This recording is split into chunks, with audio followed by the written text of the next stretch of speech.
Привет, друзья, Миран на связи. Мне всегда приходится оставлять за пределами ММАНС какие-то крутые альбомы. Обычно у меня получается бороться с совестью, но в этот раз как-то совсем тяжко. Поэтому я решил увеличить привычное количество релизов до 5 штук. И все 5 сегодняшних альбомов, на мой взгляд, не просто хорошие метал-альбомы. Каждый из них способен зацепить слушателей чем-то особенным. Например, первый релиз хорошенько так выстрелил за счет своего звездного состава. И, конечно, это дебютный альбом Senseinum.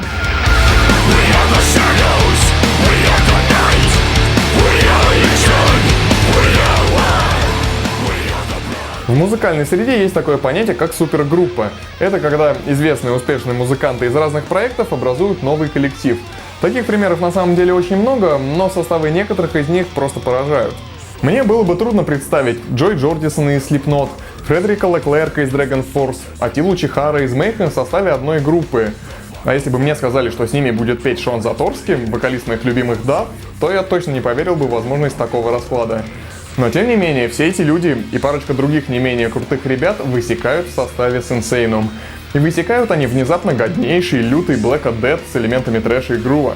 Думаю, господин Джордисон, известный многим обладателем 47-й хромосомы как самый быстрый барабанщик всех времен, занесенный в книгу рекордов Гиннесса, во многом реабилитировался в глазах трушных металлхедов. Потому как после его деятельности в составе мейнстримного Slipknot он не только начал колотить в сферическом метал-бенде, но и производит впечатление, будто это именно то, к чему он так долго шел. И если это так, то это очень круто. Пожелаем коллективу удачи и отсутствия внутренних разногласий.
На этом список июльских дебютов не закончен. Просто нереальнейшим открытием этого месяца для меня стала группа An Abstract Illusion и их дебютный альбом Illuminate the Path.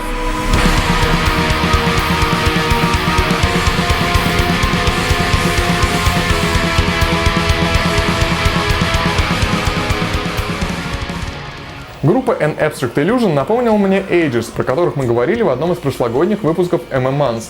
Кучка практически никому неизвестных шведов тихонько так работала над дебютным альбомом, а потом явила миру не по дебютному потрясающий, разноплановый и оригинальный первый полновес. Illuminate the Path представляет собой очень атмосферный прогрессив дэт, в котором есть место как экстремальному молотилу со всякими бластбитами и прочим, так и спокойным клавишным бриджем. И, кстати, клавиши здесь как бальзам на душу. Я уже давно в этом жанре не слышал человеческих, несэмплированных партий с крутейшими соляками. Вообще все партии на альбоме очень разнообразные и продуманные. Вокалы меняются от наикачественнейшего экстремального до такого же чистого. И уж никак не ожидаешь, что весь этот альбом свояло всего-то 3 человек. Да, чем-то эти шведы определенно заряжены.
Но, кстати, сейчас мы опять будем говорить о заряженных шведах.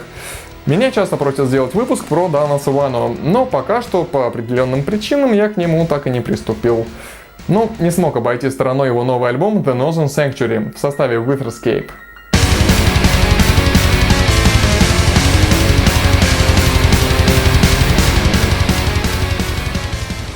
Вообще, Witherscape тоже можно отнести к прогрессив дэту, однако звучат они совершенно иначе, нежели предыдущий коллектив. Например, рифинг Witherscape берет начало где-то в металле 90-х, композиции более размеренные, и несмотря на присутствие гроула и прочих брутальных фишек, музыку нельзя назвать экстремальной, она ближе к традиционному прогу. Но это как раз то, чего мы ждем от маэстро. На мой взгляд, музыка Witherscape позволяет в полной мере раскрыться музыкальным способностям Сувано и, что немаловажно, позволяет слушателю в полной мере ими насладиться. Музыка интересная, не замороченная, композиционная, идеальная, иначе не скажешь. Каждая нота и каждая реприза оправданы и находятся на своем месте.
Так, а вот тут пошло интересное. Изначально на этом месте должна была быть небольшая ревьюшка на альбом Trauma от австрийцев Harakiri for the Sky, но использование их песен оказывается полностью запрещено, и когда я выложил выпуск, то YouTube выпилил из него всю аудиодорожку.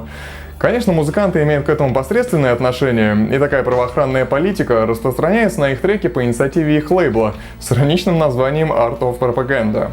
Ну и ладно, раз уж лейбл решил продвигать Harakiri for the Sky исключительно своими силами, пожалуйста. А мы поговорим о не менее крутом коллективе, который выпустил свой первый альбом в один день с вышеупомянутой травмой. Это канадцы Numenorian, их дебютник Home.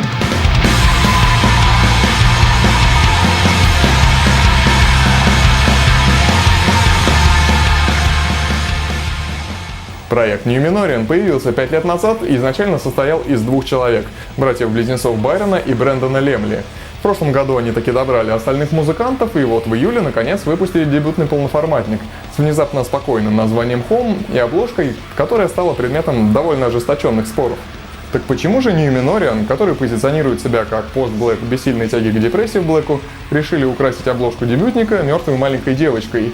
А дело в том, что это как нельзя лучше отражает их концепцию. Альбом разделен на 5 частей, которые соответствуют разным периодам жизни. Если вкратце, то это рождение, поиск ответов, потеря надежды в тщетных поисках, саморазрушение и, наконец, принятие себя и последующая смерть. И мертвый ребенок, по мнению группы, это единственная возможная фаза абсолютного счастья. То есть человек, рожденный полностью невинным, не успевший пройти все эти разрушительные стадии жизни и нашедший себя и умиротворение в смерти. Ну и музыка Numenorian как нельзя лучше соответствует выбранной философии. Очень атмосферный, отчаянный и в меру депрессивный пост-метал с неимоверно крутым и искренним вокалом. Никакого шугейза, никакого зефира, действительно злой и метальный релиз.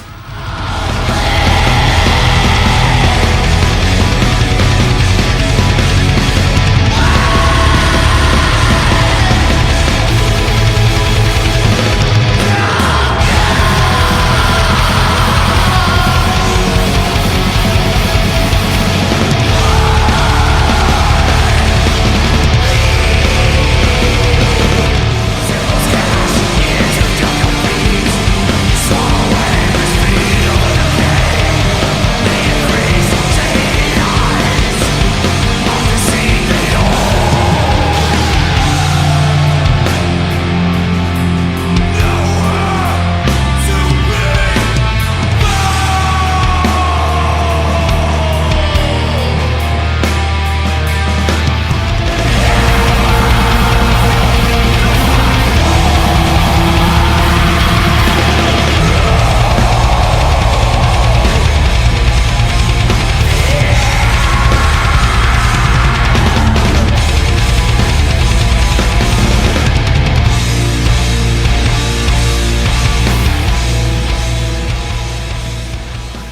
Ну а напоследок еще одна группа, про которую я не мог не сказать. Во-первых, потому что вы часто просили, ну а во-вторых, потому что это, мать его, круто. Ginger.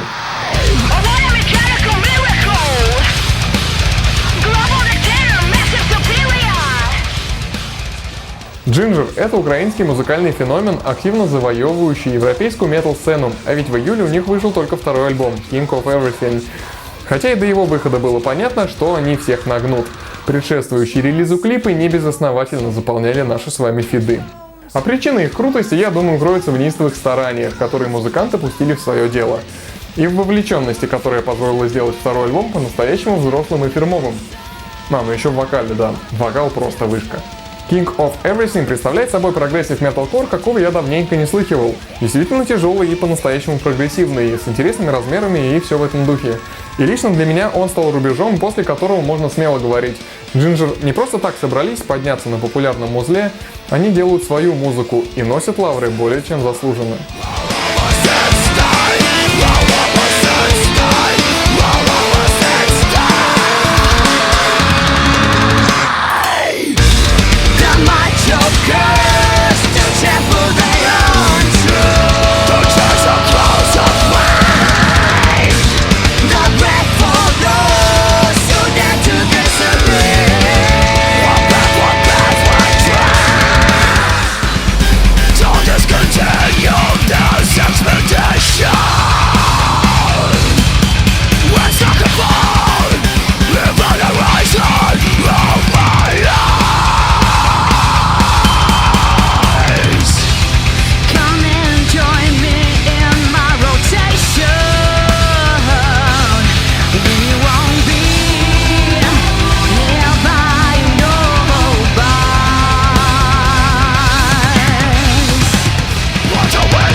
Что ж, середина лета выдалась очень сочной на музыкальное открытие.